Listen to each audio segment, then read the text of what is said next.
How do we establish an inner contact with a God-realized Guru? Whether the Guru is living or has long ago given up the body, establishing such a firm inner contact is a must. We saw this in our previous video. So how do we do it? And especially how do we do it with one or more of the God-realized Gurus regularly represented on the spiritual bee who have long ago given up their body? Well, actually, it is not hard at all. The way to establish a firm inner contact with these sages is a two-step process. The first and foremost step is to read their teachings. Each of the God-realized sages represented on the Spiritual Bee platform have purposely left behind a vast amount of literature in the form of spiritual books. So if we want to establish an inner contact with one or more of these gurus, it is absolutely imperative that we read the books written by them. This must be done regularly. Reading, trying to understand and reflecting upon their spiritual teachings is called Swadhyay. As Maharishi Patanjali has explained in his Yoga Sutra, Swadhyayad Ishta Devata Samprayoga, meaning that when we regularly read spiritual thoughts and teachings of our Guru, we establish an inner connection with him or her. How does this happen? It is very simple. Suppose you are going for an arranged marriage.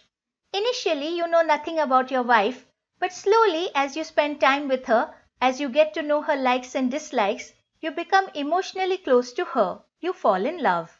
Reading the books of God-realized sages is a similar process of getting to know them and forming a deep emotional bond with them, their teachings and their ideals. So Swadhyay is the first step. But it alone is not at all sufficient. What is needed next is to actually apply the teachings of the Guru in our day-to-day life. Many people read spiritual books, but they use the information given in them to find fault with their relatives or friends. Sri Ramakrishna has said not to lie, and see auntie, she lies so much. Her karma will catch up soon. This is not what should be done. Swadhyay is successful only when we use the spiritual teachings to look within our own selves and notice our own faults and do our very best to change them. Without self-reflection and introspection, the reading of spiritual books is literally of no use because we are not applying the teachings to correct our own shortcomings and wrong modes of thinking. So first we have to read, then understand, then introspect and find our own faults, and finally to change them. When we do all these steps sincerely, we establish a firm and unbreakable inner soul contact with great gurus like Sri Ramakrishna. The last step of self-reform is of utmost importance. Until we actually change our own behavior in accordance with the teachings, we do not open the door of our own consciousness, and the divine grace of great gurus cannot flow in and help us. We have ourselves shut the door to their help. For example, suppose Sri Ramakrishna is our Guru. What is his most notable teaching? It is to speak the truth at all times. If we simply take this one teaching and actually apply it in our life at all moments, we will substantially open up our consciousness to receiving Sri Ramakrishna's divine grace and help. We will establish a strong inner connection with him. But is it easy to speak the truth? It is not. If we observe ourselves, we will notice that we usually lie about the littlest of things. I will give you an example. Suppose a lady is not fond of cooking. She is sitting with her friends and they all start talking about which fancy dish they cook for their family. So our lady feels extremely embarrassed because she did no such thing. But she does not want to admit before all that she did not cook anything fancy for her family because she is afraid that all her friends will make fun of her.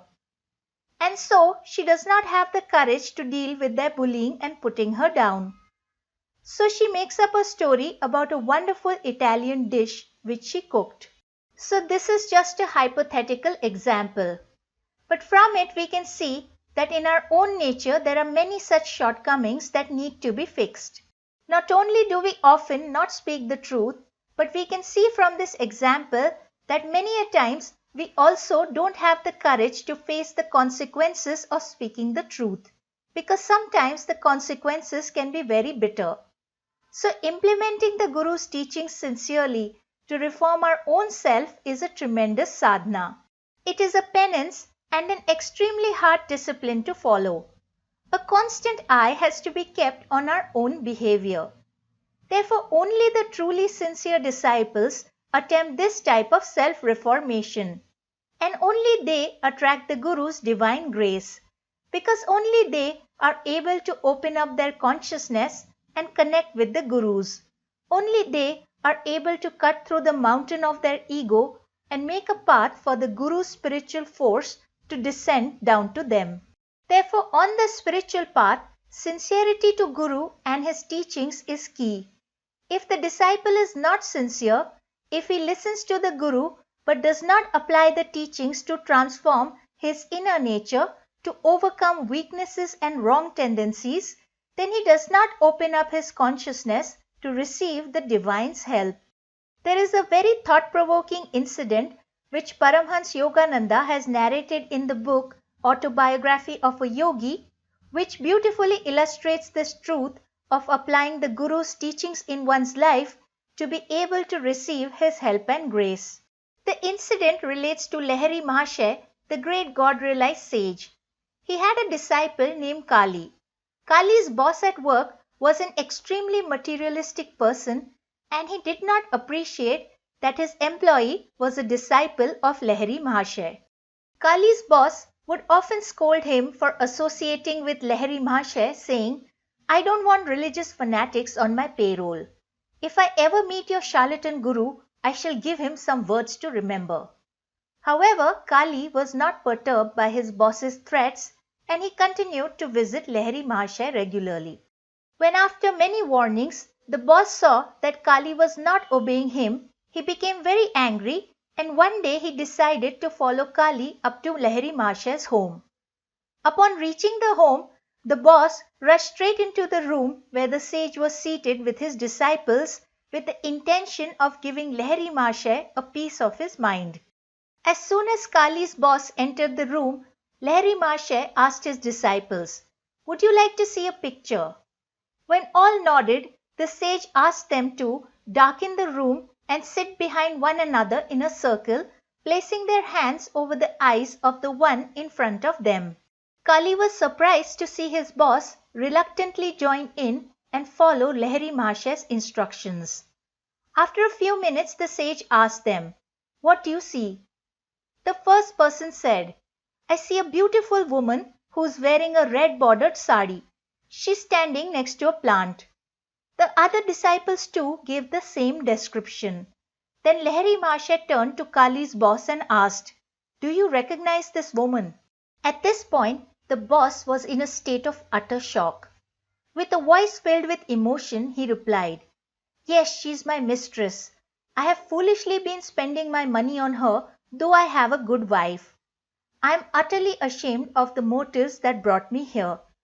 Will you forgive me and receive me as your disciple?" Lahiri Mahasaya replied, "If you lead a good moral life for 6 months, I shall accept you. Otherwise, I won't have to initiate you." Kali's boss returned home. For 3 months, he refrained from lustful temptations and avoided visiting his mistress. But then he gave in. He went back to his old wayward ways of having a relationship with her. 2 months later, he died. Then Kali understood the full gravity of Lahiri Mahasaya's words, "I will not have to initiate you." So friends, this is what is meant by applying the teachings to reform one's own behavior. Only when we reform our own inner nature and make it clean and pure, only then do we open the door in our own consciousness and allow the divine grace and help of a great God-realized Guru to flow through. Only by reforming our own nature in accordance with our Guru's teachings do we establish a strong, unbreakable inner connection with our Guru's consciousness. This is the real taking of Diksha. The outer ceremony of Diksha is less important. This inner Diksha of accepting the Guru in our heart and applying the teachings to overcome our negative tendencies is the key. Had Kali's boss the strength, willpower and diligence to overcome his wayward ways, he would not have lost his life. Lahiri Mahasaya's grace would have saved him. In fact, when Kali's boss was in the great sage's company, he had a small opening in his consciousness when he repented for his lustful ways. At that point, he had established an inner connection with Lahiri Mahasaya, but he soon blocked this connection and closed the opening in his consciousness by going back to his old habits.